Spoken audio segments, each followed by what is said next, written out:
The watch sitting in your cart right now might be the most expensive mistake you make this year. Not because it's fake, but because the people selling it know something you don't. In 2026, the luxury watch market is going through a change the industry hasn't seen since 2009.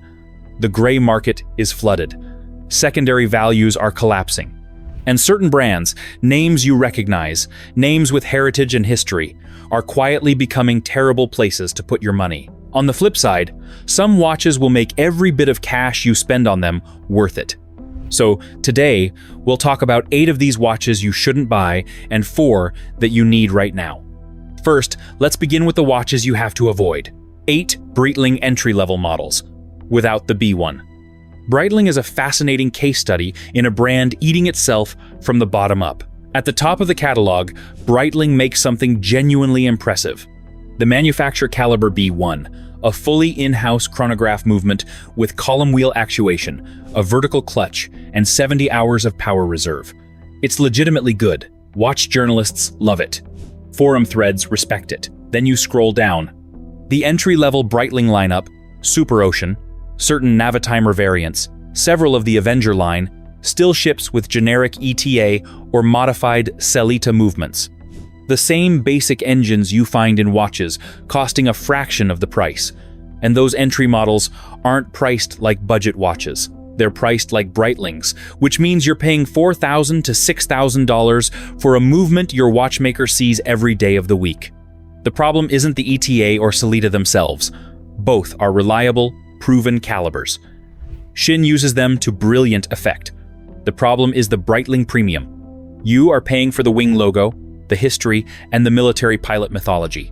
The movement inside does not justify that premium. In 2026, the secondary market knows this. A Super Ocean with a generic movement holds its value about as well as a car that was already depreciated when you drove it off the lot. The B1 Navitimers, meanwhile, are holding. Some are climbing. The rule is simple. If the listing doesn't say B1, the Breitling tax isn't worth paying. Picture the buyer who walked into a boutique in 2023, spent $5,000 on a Super Ocean, and went home proud. He's on Chrono 24 now. The watch is listed for $3,200. It's been there for 4 months. That's a slow bleed. What comes next is a faster one. Michael Kors and Gucci fashion logo watches. Let's be direct. These are not watches. They are fashion accessories shaped like watches. The movements inside the majority of Michael Kors and Gucci watch lines are low-cost quartz modules, some sourced from Chinese manufacturers, fitted into cases that cost far more to produce than the mechanism they're housing. The dial says luxury. The case back tells a different story. This wouldn't be worth mentioning if the prices reflected the reality. But Michael Kors watches regularly retail between $200 and $600, with some Gucci pieces pushing past $800. At those prices, you are not buying a watch. You are paying a logo tax on a disposable timekeeping device. In 2025 and 2026, the resale collapse on fashion watches is near total. A Michael Kors watch bought for $350 in 2022 is worth perhaps $35 on the secondary market today. Gucci fares slightly better, but not because of the movement, purely because the fashion brand still carries some resale heat in certain circles. That heat is cooling. There's a better option at every price point. At $200, Orient makes something with a proper automatic movement and a steel case. At $400, Seiko. At $600, you're knocking on the door of Entry Nomos or a strong Tudor pre-owned. Fashion watch buyers aren't stupid. They just haven't been told the truth yet. The truth is, in the watch world, no one respects the logo if the movement can't back it up. The woman who got the Kors watch as a birthday gift is still wearing it, but she stopped talking about it. That's a fashion problem. The next one is an honesty problem, and in the watch world, those are harder to forgive. 6 Ulysse Nardin Freak models. Service reality check. Before saying anything critical, a genuine compliment. Ulysse Nardin's Freak collection is one of the most technically daring things in modern watchmaking. No hands. The carousel of the movement itself rotates around the dial and serves as the minute indicator. It uses a silicone escapement that doesn't need lubrication. It looks like something designed by an engineer who also moonlights as a science fiction set designer. It is brilliant. And in 2026, owning one might be one of the most expensive hobbies in watchmaking. The service situation around complex Ulysse Nardin pieces, particularly the Freak, has reached a point where forums are documenting waits of 12 months or more. The silicon components and the proprietary escapement geometry mean most independent watchmakers can't touch these watches. You are entirely dependent on manufacturer service, which means you're at the mercy of their queue, their pricing, and their availability. This matters more than people who haven't been through it realize. When a conventional Swiss mechanical watch needs service, a Rolex, an Omega, even many complicated pieces, you have options. Local watchmakers, specialist independents, manufacturers with shorter backlogs. The Freak removes those options. Its complexity, which is also its beauty, is a closed ecosystem. Current service estimates for a Freak: north of $2,000. Wait time is up to 14 months, during which time your watch sits in Geneva, insured, hopefully, while you wear something else. That's not a deal breaker for someone who buys a Freak knowing exactly what they're getting into. But in 2026, the resale market is starting to price in service anxiety. A Freak that would have moved quickly on the secondary market a few years ago now sits longer, because sophisticated buyers are running the ownership math and flinching. The Freak deserves to be owned by someone who genuinely knows what it is, not someone who bought the brand name and discovered the complications later. Somewhere tonight, a Freak is sitting on a winder, 11 months into a service wait. Its owner is wearing his backup watch, a Seiko, and trying not to think about it. A service nightmare and a design standstill walk into a bar. One of them is next. 5 Bell and Ross. Bell and Ross built one of the most recognizable designs in modern watchmaking. Circle in a square, big numerals, aviation instrument aesthetic. In 2010, it was fresh, bold, even. The cockpit instrument energy was genuinely appealing, and the watches wore beautifully on a thick NATO strap. 15 years later, that's still the whole offer. The BR1 launched in 2005. The BR3 followed in 2007.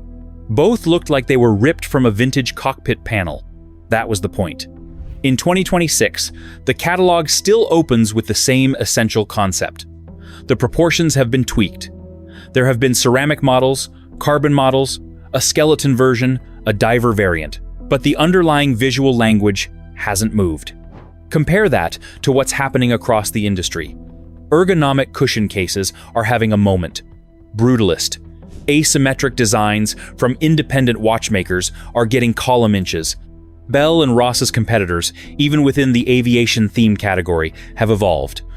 Breitling redesigned its entire face.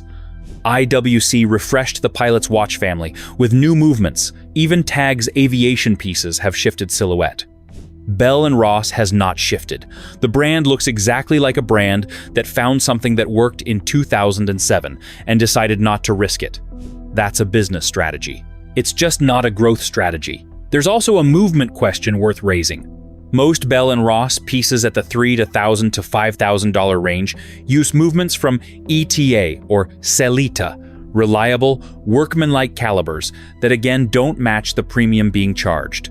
The brand has introduced some in-house complications at higher price points, but the volume of the catalog rests on outsourced engines. Combined with the design stagnation, that's a hard sell in 2026. The secondary market has noticed. Pre-owned Bell & Ross prices have softened. The BR1 and BR3 are depreciating at the rate of watches from brands with no legacy, which is strange for a brand that genuinely has one. If you're buying Bell & Ross in 2026, you're buying a 15-year-old idea at a 2026 price. The collector who bought a BR3 as his first serious watch in 2012 still has it. He wore it hard, and it's been good to him. But he's not buying another one. He says the design feels like a band he loved in college that still plays the same songs. Drop a comment if you still wear Bell & Ross. Genuinely curious how you feel about where the brand is in 2026. So, stagnant design is one thing. What comes next isn't about design at all. It's about trust. 4. IWC entry-level Portofino automatic, Pilot's Watch, automatic 36. IWC is a genuinely brilliant watchmaker at the top of its range. Their high complication pieces, the perpetual calendars, the eternal calendar released in 2024, are extraordinary. Their in-house chronograph movement, the 69000 series, is excellent. The brand deserves its reputation in the right context. The context that matters here. The entry-level Portofino Automatic and Pilot's Watch Automatic 36 still house a Sellita SW300-based movement, rebranded as the Caliber 35111 at prices around $5,000. The Sellita SW300 is a well-made movement. It's also the same architecture used by watches costing $300. Now, to be fair, IWC is transparent about this if you ask. They don't hide the movement designation. And the Sellita, modified to IWC's spec, runs reliably. The case finishing, the dial quality, and the brand's service infrastructure are all genuinely good. But $5,000 for a Sellita in an IWC case is a significant value problem in 2026, when the competitive landscape has moved. Longines offers METAS-certified movements at under $2,000. Omega's entry points carry the same METAS certification. Christopher Ward's Bel Canto uses an in-house movement at a fraction of the IWC ask. The question isn't whether the IWC is a bad watch. It isn't. The question is whether the premium makes sense. In 2026, with the information available to buyers, the answer for these specific models is no. Spend the $5,000. Just spend it on a different IWC, one that has the 82000 series in-house movement or higher. The brand is worth the money. These particular models aren't the best version of why. The guy who bought the Portofino Automatic to wear to the office has no complaints about the watch itself. He only got uncomfortable when someone at a watch meetup asked him which movement was in it. Movement honesty. That's the through line. And no brand on this list has a movement honesty problem quite like the next one. 3. Panerai. Let me tell you what happened. For years, Panerai used external movements and labeled them honestly. Calibers with the prefix OP, standing for Officine Panerai, signaled externally sourced. The prefix P meant the movement met Panerai's in-house criteria. This was a reasonable system. Collectors understood it. Forum veterans taught new buyers to read the designations. Then, quietly, Panerai renamed the OP XXXIV. This movement, made by Val Fleurier, Richemont's central movement factory, originally developed as the Baumatic for Baume and Mercier, was suddenly listed as the P900. Same movement. New letter. A reclassification that, on paper, moved it from externally sourced to Panerai branded. The movement didn't change. The designation changed. Then came the P, 9200. When Panerai introduced this movement in their chronograph family, mainstream watch media assumed the prefix meant in-house manufacture. It's a basic ETA 2892. A 2 with a Dubois Desprez chronograph module, a solid workhorse movement, marketed in a way that obscured its origins. One watchmaker with a camera and a forum account blew it open. The internet ran with it. Here's what makes this worse than just a movement story. Panerai charges serious money. A Luminor with a reclassified movement can run $8,000 to $12,000. The movement designation, in-house versus established caliber, is worth real money to collectors. Reclassifying it without clearly communicating the change is not a good faith act. And the forum damage is done. WatchUSeek threads about Panerai movement labeling still run hot. New buyers find them. The trust problem compounds. The Panerai case is not a technical failure. The watches work. The finishing on certain pieces is excellent. It's a transparency failure. And transparency failures in the luxury watch world have long memories. The collector who bought a P900 powered Panerai in 2023 isn't necessarily unhappy with the watch. He's unhappy that he didn't know what he was buying until he looked it up afterwards. A trust problem is serious, but a money problem is immediate. Number 2 costs you the moment you buy it. 2. Hublot. This is going to sound harsh. It's meant to be honest. Hublot sells the idea that luxury watches can be new, loud, and now. The Big Bang arrived in 2005 and genuinely disrupted the industry. Carbon fiber, ceramic, colorful rubber straps, a porthole case design that was polarizing in the best possible way. Jean-Claude Biver understood something his competitors didn't. A new generation of luxury buyers didn't want their grandfather's watch. They wanted something that announced itself. That energy was real.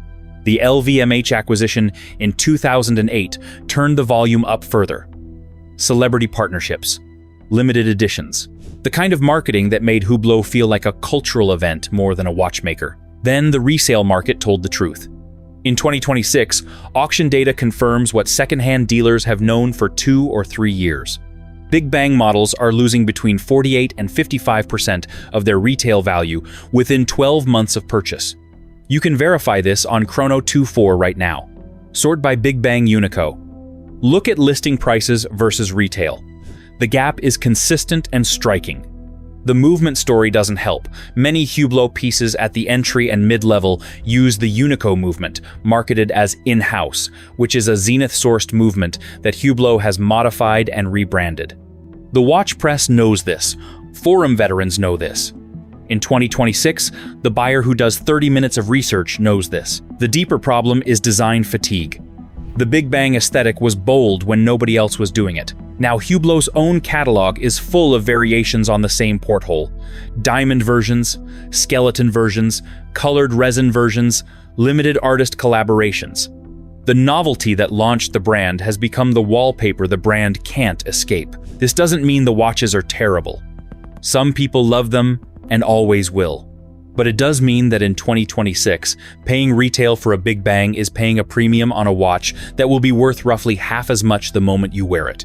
That is a material fact about where Hublot sits right now. One last thing. The man who bought a Big Bang Unico in 2021 as a status piece paid $11,000 retail, has it listed at $6,200 on Chrono24. He dropped the price twice. It sold last month, eventually. He told a forum that the watch was exactly what he'd expected. The price discovery afterwards was not. If Hublot is about losing money slowly, what's number one? It's about a smarter trap, one that feels completely reasonable until the moment it doesn't. One TAG Heuer connected. The most expensive mistake on this list isn't the most expensive watch. It's the one that's guaranteed to be worthless. TAG Heuer made a bet in 2015 when they launched the Connected. The bet was that luxury buyers would pay luxury prices for a luxury smartwatch. $2,500 for a watch that runs Wear OS, tells the time via Pixel, and connects to your phone. The case is titanium or steel. The finish is decent. The software integrates with sports tracking and looks, at a glance, like a proper watch. TAG officially ends OS updates for the Caliber E4 models in late 2026. After that, no new apps. No security patches. Degraded functionality over time as the wearable ecosystem moves forward without it. And the battery, which degrades with every charge cycle, cannot be replaced in most service scenarios without replacing the entire movement module. Every mechanical watch on this list has problems. Every one of them still tells the time perfectly in 50 years and can be serviced to keep doing so. The TAG Heuer Connected cannot make that promise. It is, structurally, a consumer electronics device wearing a luxury watch costume. The moment the software stops, it becomes a $2,500 paperweight with good finishing. The secondary market has processed this. Pre-owned connected watches trade for a fraction of retail, and not because the watches stop working, because buyers know what's coming. The life cycle of luxury smartwatches is not a watch life cycle. It's a phone life cycle. 3 to 5 years of relevance, then obsolescence. TAG knows this, by the way. The mechanical side of their catalog, the Carrera Heuer 02T, the Monaco, the new generation Aquaracer, still makes sense. Those watches last. The Connected was always a different product. It just never told you so clearly enough. The woman who received a TAG Connected as a birthday gift in 2023 still wears it. It works fine. She will wear it until it doesn't. She hasn't thought about what comes after that. She should. Now we are done with the watches you have to avoid. Let me tell you about the watches that you should have gotten since January. 1. Nomos Glashütte. Nomos is what happens when a watchmaker decides that honesty is the product. Founded in Glashütte, Germany in 1990, Nomos produces roughly 95% of their components in-house, exceeding the actual Swiss-made standard, which only requires 60%. They developed their own escapement, the in-house swing system, released in 2014. They make their own mainsprings. They finish their own movements with the angular Glashütte style, striped plates, blued screws, beveled edges. That is simply better than what you get at this price from Switzerland. And then they charge somewhere between $1,200 and $4,000 for it, depending on the complication. The Tangente starts under $1,500. The Club Campus is around $1,200. These are not affordable watch for what it is prices. These are genuinely good value in absolute terms. Here's the thing about Nomos that most watch content doesn't mention. Their service network is sensible. Because the swing system is in-house, but not impossibly proprietary, qualified watchmakers in Europe and North America can work on these movements without sending them back to Glashütte. The service story over 10 or 20 years of ownership is as reasonable as the purchase price. The aesthetic is Bauhaus, stripped back, clear, geometric. If you want a dial that says something about your personality without shouting, Nomos says it better than almost anything else at the price. The Orion and the Tetra are among the most quietly confident watch designs made anywhere. In 2026, as buyers flee the logo tax brands and start asking what they're actually getting for their money, Nomos answers the question better than almost anyone. No group ownership games, no renamed third-party movements, no marketing theatrics, just very good German watchmaking, sold at a fair price. The watch community noticed years ago. The mainstream is catching up. Nomos is integrity made visible. What comes next is something rarer, something you probably can't buy even if you want to. If you thought this watch was amazing, wait till you see the next one. 2 OTS UKA Low-Tech. Number 8. In a workshop in Tokyo, a man who used to design cars started making watches by himself. He taught himself watchmaking from scratch. He took inspiration not from traditional horology, but from mixing consoles, gauges, aircraft instruments, the visual language of industrial machinery. He released his first serious watch, in limited quantities to Japanese customers only, through a lottery system. The watch sold out. He made a few more. They sold out too. Jiro Katayama and Otsuka Low-Tech are now, without question, one of the most interesting things happening in watchmaking anywhere on Earth. The Nobut 8, their latest release as of March 2026, takes a rectangular stainless steel case and puts something remarkable inside. A Miyota base movement topped by a proprietary 60-plus component display module.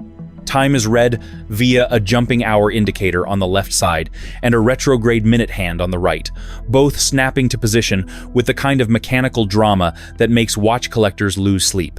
The Abbey Road mixing console was the design inspiration. You can see it. The watch looks like something you'd find in a recording studio that was also a machine shop. The retail price is around $6,300 US and is available exclusively via lottery to Japanese residents. That last part is the problem and the appeal simultaneously. If you manage to acquire one through the secondary market, you're paying a premium, but you're also owning something that essentially doesn't exist outside Japan. Secondary premiums on previous Otsuka Low-Tech models have been significant. This is not for everyone. It's not supposed to be. It's for the buyer who is done with heritage and logos and wants to own something made by one person with intention that doesn't look like anything else on the market. There are perhaps 500 Otsuka Low-Tech watches in existence across all models. Total production across 17 years. Think about that for a moment. One man, one workshop. Now, one of the most refined finishing houses in the world, making something that quietly embarrasses Rolex.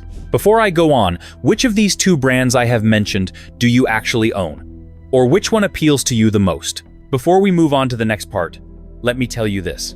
Most people don't realize this, but buying a watch the wrong way can cost you thousands, and you won't even notice it until it's too late. You walk into a store or browse online, and everything looks the same, but behind the scenes, there's a system. Prices aren't always fair, availability is controlled, and one bad decision can leave you overpaying for something that doesn't even hold its value. That's why I created a complete free insider guide to buying watches. Inside, you'll find the best watches to buy, the watches to avoid, and how to choose a watch that actually fits your style and budget long term. The goal is simple. I'll help you stop guessing and start buying smart. You'll find the free guide in the pinned comment and description. Now, let's move on to the next part. 2 Grand Seiko Spring Drive. People who dismiss Grand Seiko because it says Seiko on the box are making an expensive mistake.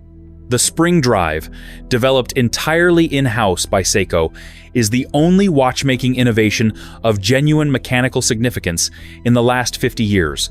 Not marketing significant, not forum significant, mechanically significant. The glide spring regulator uses electromagnetic braking instead of the traditional lever escapement to regulate the release of energy. The result is an accuracy of plus or minus half a second per day, outperforming every Swiss COSC standard, with none of the friction losses of a conventional escapement. It is a different kind of watch movement. Not better Swiss, not comparable to Swiss, something entirely other. The finishing, meanwhile, is legitimately better than what you find at similar price points in Switzerland. Grand Seiko Zaratsu polishing, a technique that produces mirror-flat surfaces without edges, is more labor-intensive than anything you'll find in a watch under $5,000 from a Swiss manufacturer. Some of the dial work, particularly the textured seasonal dials from the Shizukuishi studio, looks like someone carved a landscape and froze it. There is a spring drive dial representing winter frost that watch journalists have compared, without irony, to the surface of a frozen lake photographed from above. In 2026, the spring drive line runs from around $4,000 to $15,000, depending on complications and dial variation. The 9RA2 movement is the reference to know. The accuracy figures are verified and consistent. A COSC certificate is impressive. A spring drive running plus minus half a second is operating in a different category. Rolex won't put a spring drive in any of their watches. Can't. Seiko owns the patent and the knowledge base. The king of the watch industry has to watch Japan do something it simply cannot do. That is not a small thing. The collector who moved from a Swiss automatic to a Grand Seiko spring drive tells the same story every time. He didn't expect to love it this much. He thought it would feel like a lateral move. It felt like an upgrade. Japan just won twice. Can another country do something similar? The last recommendation might surprise you. 1. Cartier. Every conversation about movement quality, in-house manufacture, and value transparency eventually circles back to the same question. What actually holds its value? Cartier's answer is, and has been for over 100 years, the object itself. The tank launched in 1917, the Santos in 1904. The Panthère, the Ballon Bleu, the Ronda Solo, these are not watches that trend. They don't catch waves. They sit outside the conversation about what's popular right now, because they've been popular continuously for longer than most of the brands on the avoid list have existed. In 2026, Cartier's resale stability is among the strongest in the industry. A used Santos in good condition sells for close to retail. A Tank Française from 2010 sells for more than it did in 2010. The Ballon Bleu holds. These are not aggressive, appreciating assets, but they are not depreciating either, which is a meaningful distinction in a year when Hublot is losing half its value in 12 months. The secret isn't the movement. Cartier is not a movement-first brand and has never pretended otherwise. Some models use in-house calibers, others use outsourced movements. Cartier buyers, for the most part, don't buy Cartier for the movement. They buy it because a Santos on a wrist looks exactly right in 2026, in 2006, and presumably in 2046. That design immunity is extraordinarily difficult to manufacture. Hublot tried. Panerai tried. Bell & Ross tried. Cartier didn't try. It's baked into the DNA of the object. There's a specific kind of buyer who resents Cartier for being popular without being serious. Those buyers are usually wearing watches that are depreciating faster than they realize. One more thing worth saying. In 2026, Cartier's position in the used market is quietly remarkable. Certified pre-owned Cartier is a robust category. Auction houses handle it without hesitation. The brand doesn't need hype cycles. It doesn't need limited edition collabs with artists or athletes. The design does the work. Quietly. Continuously. The woman who inherited her mother's tank from 1988 doesn't wear it to make a statement. She wears it because it's perfect, and because it was perfect when her mother bought it, and because it will still be perfect when she passes it on. Some things just last. 8 warnings. 4 recommendations. All grounded in what the market is actually doing in 2026, not what the marketing says it should be doing. The brands on the avoid list aren't all bad brands. Some of them make extraordinary things. The problem is specific. Wrong model, wrong price point, wrong moment. The brands on the recommended list aren't perfect either. They're just honest about what they are, what they cost, and what they'll be worth the day you want to move on. That distinction is worth more right now than any logo. If you need help figuring out what kind of watch to buy, the guide in the pinned comment breaks down exactly what to look for before you spend money in 2026. It'll save you some of it, probably more than a few thousand. And if you want more insights about watches that are absolutely worth it for you, like this video and subscribe.